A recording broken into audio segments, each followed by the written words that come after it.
Hi, I'm Ree, and you're tuned into Written Articles on Camera. Jerlisa. I was just talking about your event actually when I was talking about the name, the little tag. Yep. Yes, and I was completely petrified. So tell me how those events go usually. Yeah, sure. So once again, my name is Jerlisa. Everybody in the world calls me Juju. It should be my first name at this point. I'm the founder and CEO of Hue Capital. And if you don't know what Hue Capital is, we are a media and community platform. We are catering to rising industry experts as well as rising thought leaders. And the way we cater to these individuals is by ultimately throwing a series of networking events and workshops, whether it's virtually or across New York City. And we also produce career, business, and wellness content by means of articles and podcasts. So ultimately, we're just kind of on this whole mission to basically nurture this next generation of wealthier and socially empathetic leaders. That's really what we're aiming to do. Whether this is people who are participating in finance or healthcare, media, entertainment, I think the reality is when you think about the culture of 2024, everybody is very hell-bent on just being a part of a very particular industry, but we all have transferable skills that are impactful no matter what industry you're in, and we can all learn something from one another, and that is the reason why we throw this lovely event called Hue Lane. So there's Hue Capital, the brand, and then there's Hue Lane, the quarterly networking mixer. And the way we go about Hue Lane, I get excited talking about it, is because my best friend, she is our head of events, and I want to rewind back to November of 2022. We used to have a company called Vision doing similar projects, but I had shut it down due to COVID. So I'm like, you know what? I'm ready to bring back something similar, but very different at the same time. So I told her, hey, it's 3 o'clock in the morning. We can't fall asleep. I'm like, we need a new event concept, something different, something that makes impact, but it doesn't sound like every other networking event. So I said, you know what? How about we play on some nostalgia? What are things that used to excite us? Just casually with your friends, not even professional. And she had mentioned, you know what? Remember that traffic light party where it's red means you're cuffed, yellow is complicated, green means single. I'm like, you're onto something. Now we're not a dating platform, so we're not gonna do it that way. But what we can do is we can remix it. We can customize it and say, okay, how about this? One of the biggest problems in our industries are because people are so fixated on networking only within their industry, when they want a career pivot or find co-founders or business partners who do things other than themselves, they don't know where to go because they've been so pigeonholed in one space. So what we decided to do was, how do we get everybody together, but they can still figure out who does what just by seeing them. And the reality is you cannot see a face and say, you're in finance or you gotta be a creative. Y'all do have a look though sometimes.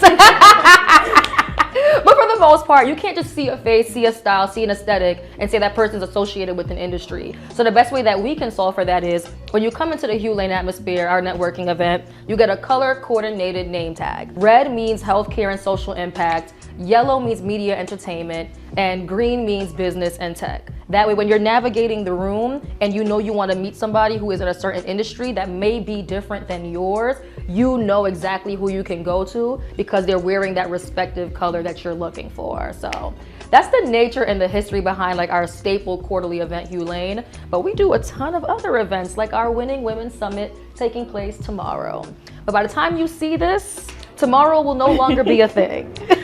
Definitely tell us about who you partner with, because I know that you partner with a lot of other brands and a lot of other people, so tell us how that's going. Yeah, for sure. So partnership can be synonymous with sponsorship, collaborations. Personally, I like to kind of break them apart. So when I think about partnership, I think more about collaboration. So for us, if we are going to collaborate with another organization, we're typically collaborating with, let's say, another community-based business. So let's say, for example, the creative space, right? If we feel we predominantly have maybe business and tech people in our community, but we want them to meet other creatives, we'll probably say, okay, so what organizations out there have those creatives that we don't really tap into? We'll partner or collaborate with those organizations. Let's say if I want money for our events, right? That's a sponsorship. So we'll typically try to partner and work with larger brands that have funding where they are basically funding our events, funding our projects because they want access to the population of people that we serve. So for example, for Hue Capital, we're building community, right? We're building a space where people have access to information. They can develop their skills and they can network. But for a corporation, they may want you to be their client. They may want you to be their customer. They may want to hire you. And I hope it's the latter, usually, right? So we'll usually go with those organizations for sponsorships. And yeah, that's typically the way we kind of go about like partnerships versus sponsorships versus collaborations. Where do you see Hue Capital, Hue Lane going in the next year? How do you see it going? Girl, so let me tell you, once again, when you see this video, this may be a thing, this may not be a thing yet. I don't know what it's coming out. But we're actually launching a tool. It's called Connected. And kin meaning like connecting you to your family, your career and business family. So what we're actually transforming into is people know us right now as like this like networking events platform.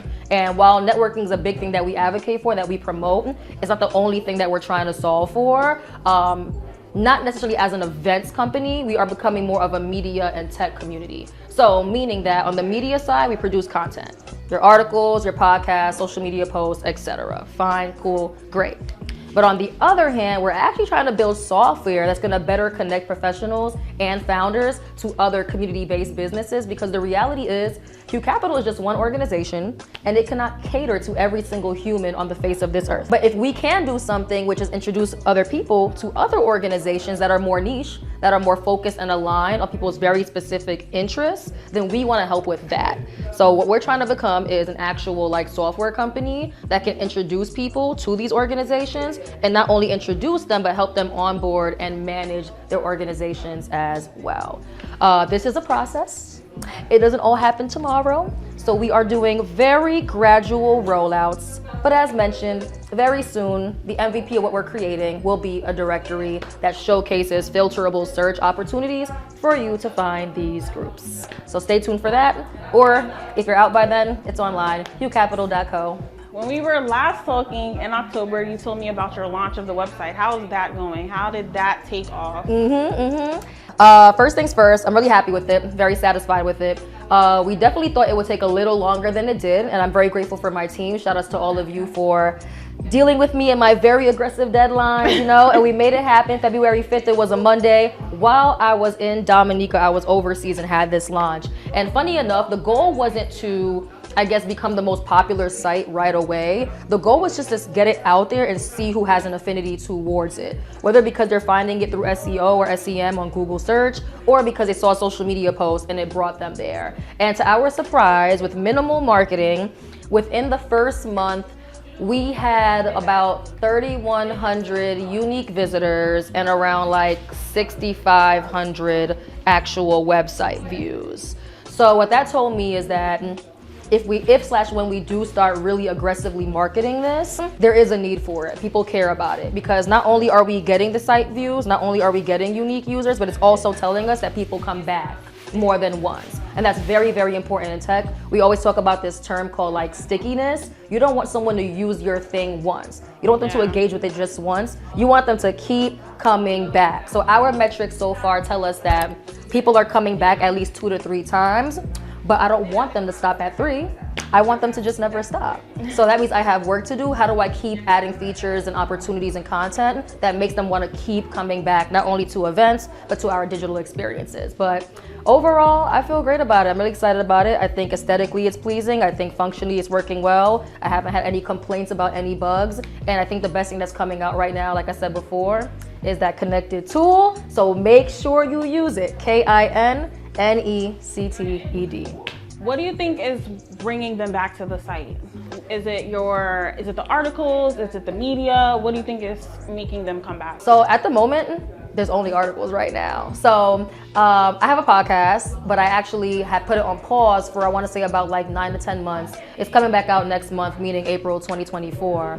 But the articles, and I think the good thing about our articles is that every platform's a little different. For me, what I primarily focus on through my articles, I'm very intentional about interviewing people who can communicate their strategies for how they solve problems, either in their industries or outside of their industries. So let's say, for example, gotta give her a shout out, my dear friend Talia Scott. She is a JD MBA student at NYU. She's definitely like in her last year, and she's like really out there putting her feelers out for job opportunities. But outside of being so committed to school and becoming a great lawyer, she also owns a nonprofit organization called Legally Black. or is it Black Legally? It's one of the two. Girl, my bad. But either way, she's doing really amazing, fruitful work. And one thing I was really impressed with was, even with her organization being so young, it's only like 2 to 3 years old, she was able to win one of the biggest prizes in New York City. It's called the David Prize. And the person or people who win that prize, they get a $200,000 grant. And the fact that she was chosen and trusted to receive that amount of money shows credibility to what she's building. So for me, when I see someone like that, I have to ask you, what made you qualified to get that? What did you communicate to them for them to feel like you were the one out of thousands of applicants to even receive that? Because if I have that question, so does a million or millions of other people. So I think the reality is, when I interview people like Talia, and she's communicating, okay, well, the reason why I was able to get this grant is because 2 things she's really great at.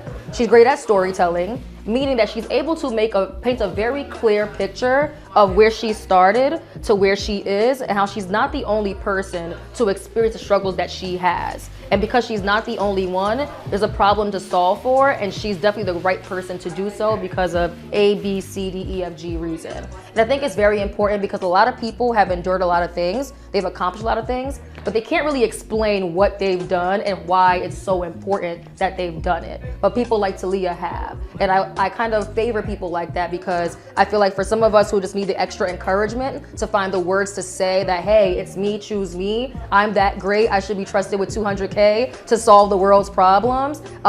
We do need someone who can help us figure out how to tell that story. And she did that very well in our interview, which became an article. So I think people ultimately come back because the articles have something to teach them. When they read it, it's written in a way that's very like bullet based, like very like take away, get to the point. And they can take that information and say, okay, here's a problem I'm having in my life.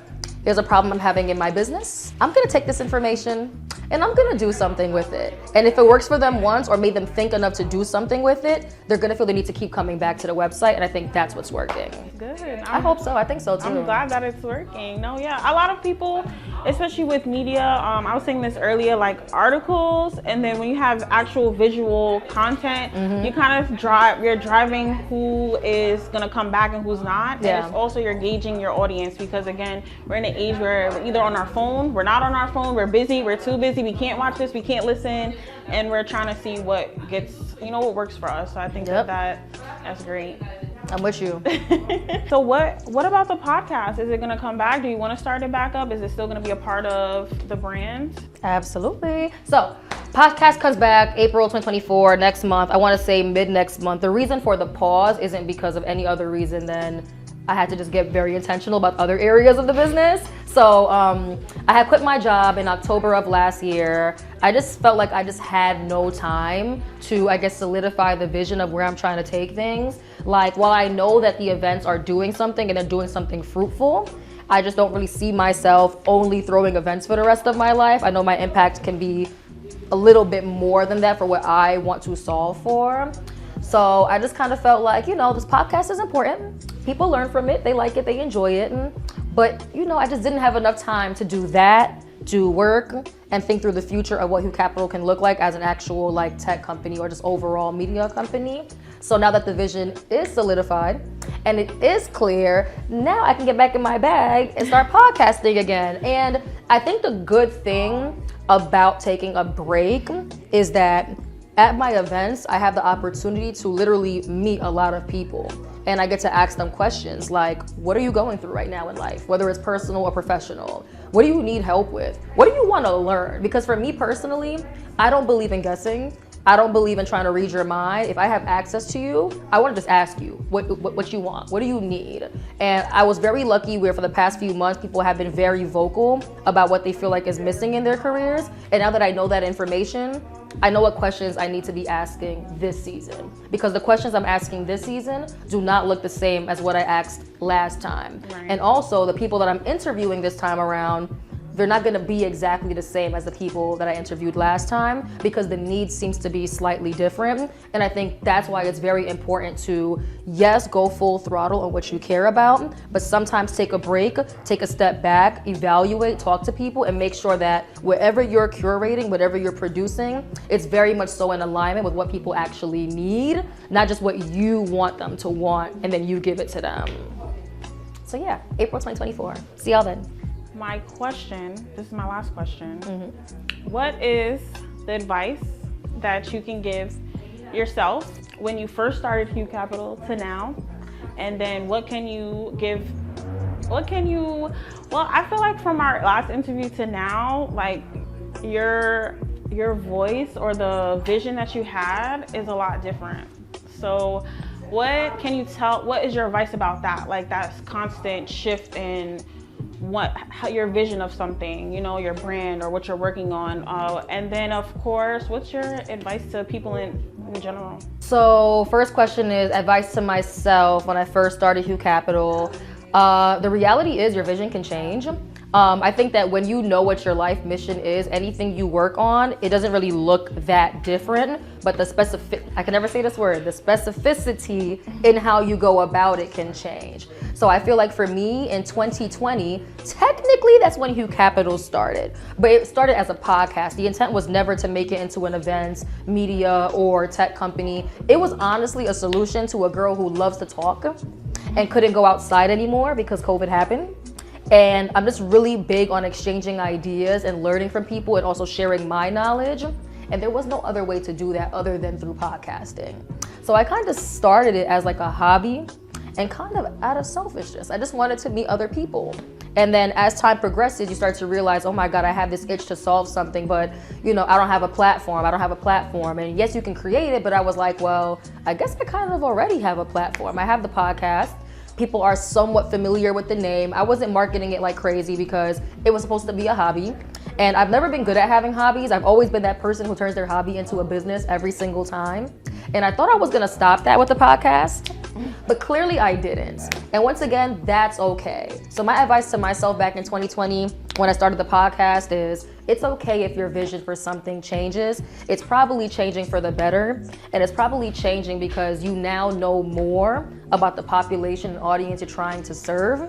And what you initially had in mind to serve them with just probably wasn't enough or wasn't the right thing to deliver, I guess, in the now or for the future. So really just kind of take everything, I guess, one step at a time, have an open ear to things, listen to people, hear them out. Don't cut them off. If you disagree, just listen, and you'll get a lot more clarity in what it is that you need to do to solve for the problem that you want to solve for. So that's the advice I would give to myself back in 2020, technically 2023, because I say it started last year. Advice to everybody else. I say this a lot, and I'm gonna say it again. Nothing is that personal.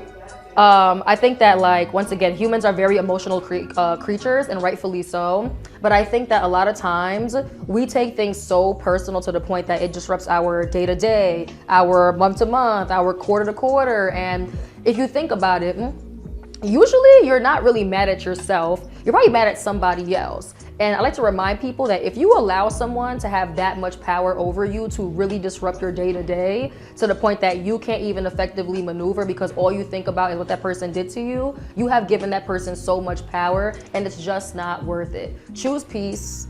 Choose happiness. I promise you, it will save you a lot of misery, and it will keep you focused on what's most important. And what's most important is you, me, not them. So choose yourself, choose peace always.